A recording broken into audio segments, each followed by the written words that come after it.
Senior ترین جو جج ہیں جیسے منصور علی شاہ وہ ان کے ساتھ کام کریں گے یا استعفیٰ دیں گے،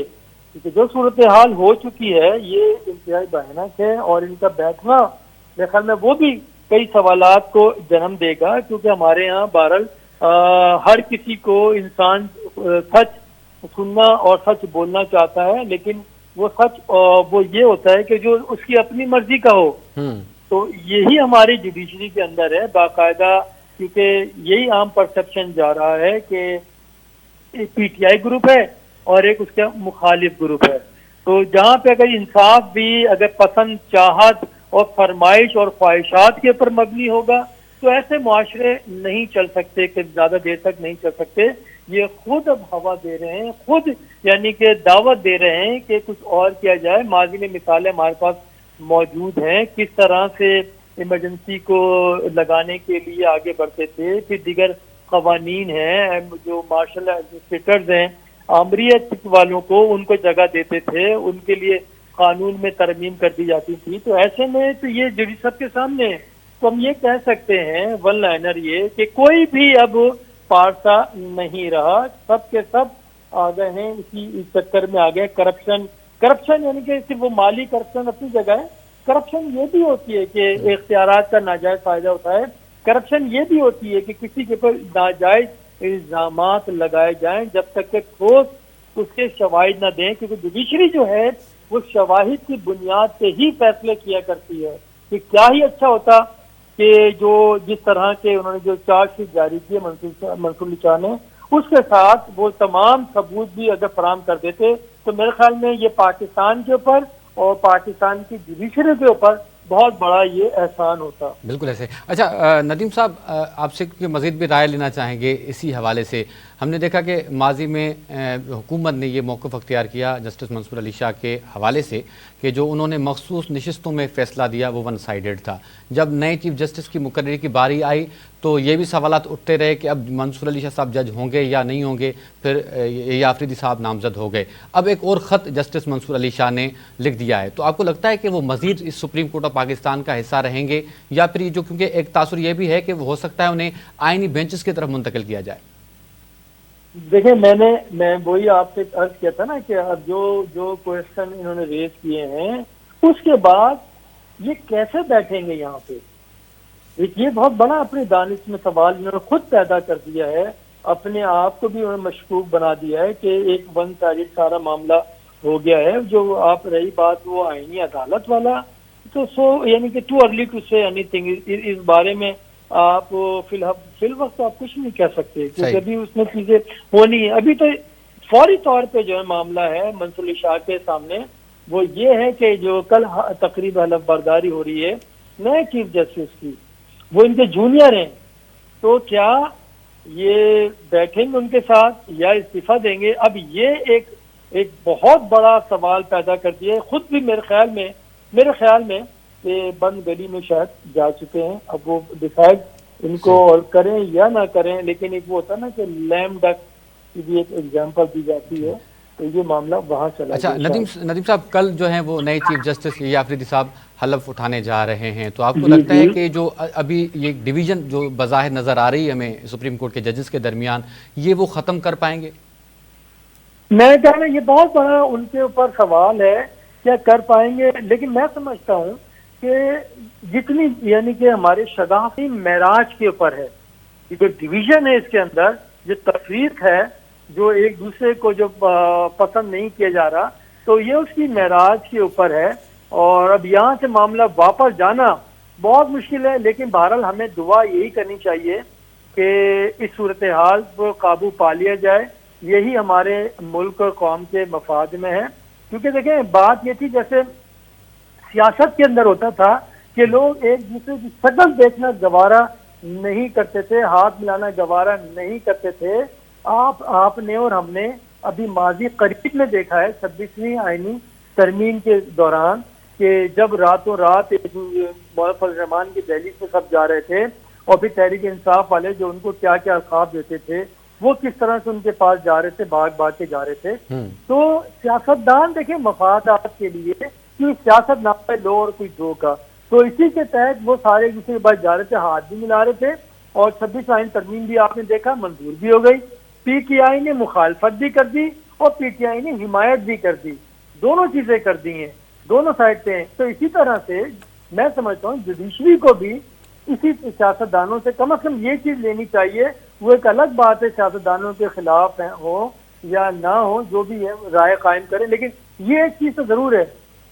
کہ جس چیز کا ایک فیصلہ انہوں نے کیا کہ ہم نے یہ ترمیم لانی ہے تو ترمیم لا کے رہے، وہ اس میں ایک دوسرے کے گھر بھی گئے، اپنی یعنی کہ انا کو بیچ میں لے کے نہیں آئے اور واضح طور پہ یہ کر لیا۔ تو ایسے میں سمجھتا ہوں جو آپ آفریدی آئے ہیں ان کے پاس انتہائی بھاری ذمہ داری ان کے کاندھوں پر عائد ہوتی ہے کہ وہ تمام ججز کو ساتھ لے کے چلیں، اسی میں پاکستان کی بقا ہے۔ اگر اس میں مزید تفریق پڑتی رہی تو یہ کسی بھی طور کسی بھی نہ سیاسی جماعت بلکہ ہمارے جو انصاف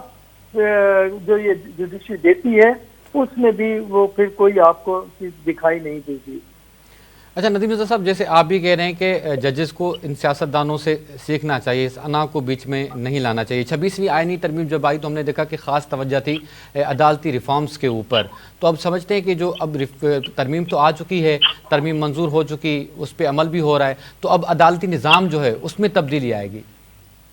بے شک، دیکھیں اس کے اندر کافی ساری چیزیں ہیں، ابھی وہ آنی ہے۔ ابھی دیکھیں سب سے پرائرٹی تو ان کی یہی تھی کہ سب سے پہلے یہ چیف جسٹس کا معاملہ ہو، کیونکہ یہ بہرحال جو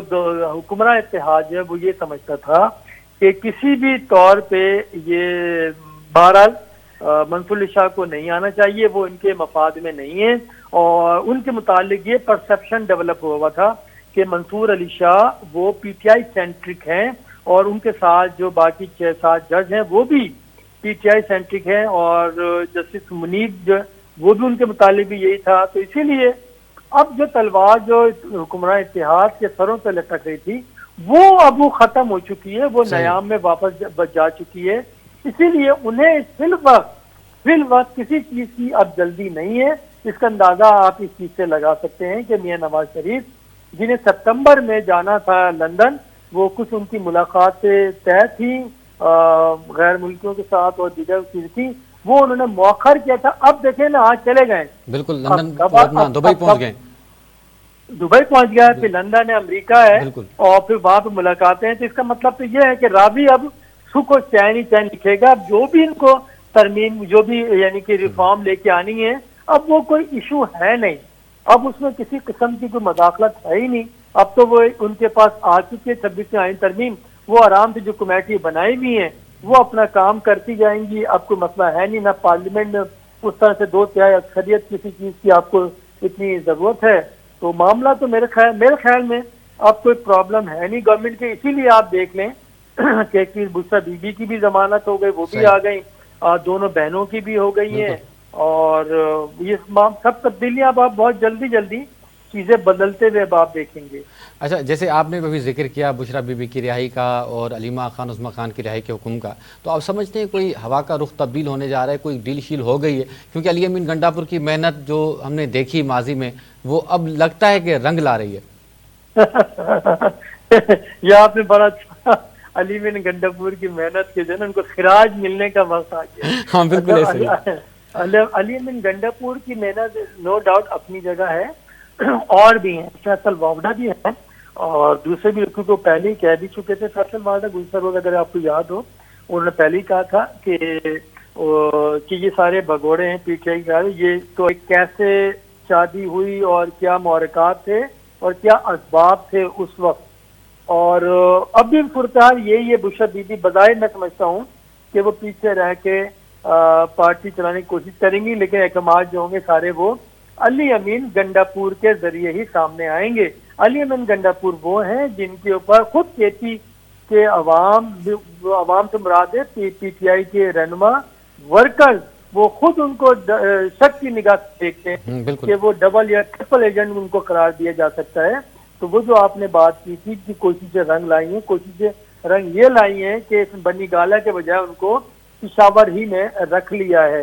تو دورے بہرحال جہاں سے ہلی ہیں وہ دورے ہلتی رہیں گی۔ ایک جو پرسپشن ڈیولپ ہو رہا تھا کہ پی ٹی آئی بہت زیادہ پاورفل ہو کر آئے گی، اب وہ دیکھیں گے ڈے بائی ڈے وہ کمزور سے کمزور تر ہوتی جائے گی، کیونکہ آج انہوں نے اجلاس طلب کیا تھا بشرا بی بی نے، جو صبح میں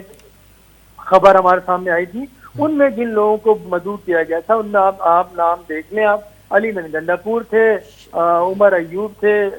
شبلی فراز تھے، تو یہ کون لوگ ہیں؟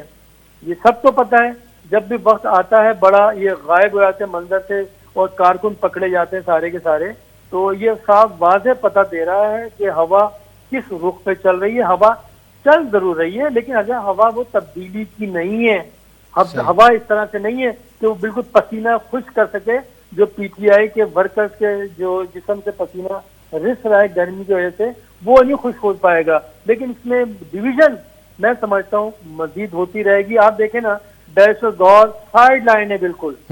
کبھی یہ دیکھا آپ نے پارٹی کا چیئرمین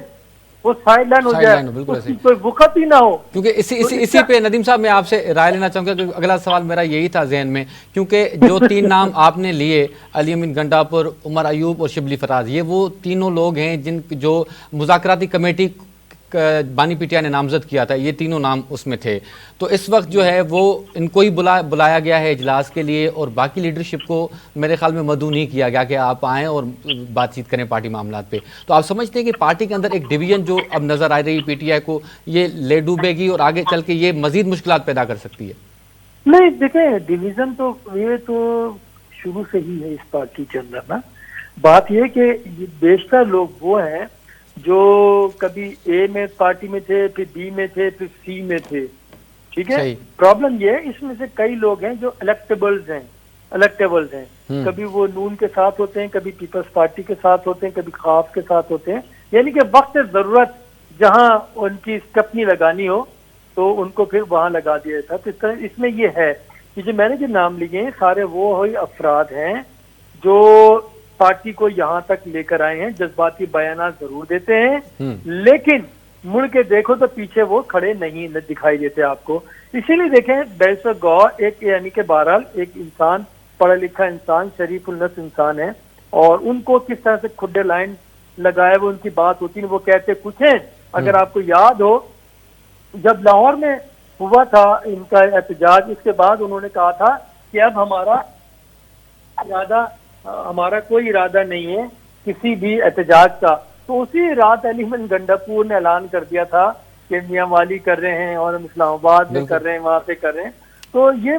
یہ تضاد ہے سارا۔ تو میں یہ سمجھتا ہوں کہ ان کے پاس بہرحال کچھ بھی نہیں ہے، پارٹی مزید تقسیم در تقسیم ہوگی، بشرا بی بی تک کسی کی رسائی حاصل ہوگی نہیں،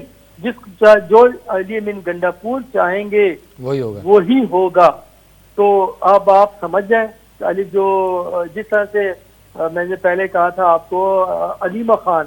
وہ ایکٹیو ہوئی تھی اور انہوں نے مردان پشاور کے بھی دورے کیے تھے جو منحرف ہو رہے تھے جو علی امین گنڈا پور کی وجہ سے، تو ان کو بھی ملاقاتیں کی، ان سے شکایتیں سنی کی، ساری کچھ ہوا تھا، اور اس کے بعد علی امین گنڈا پور نے سب کو عہدے سے ہٹا دیا تھا۔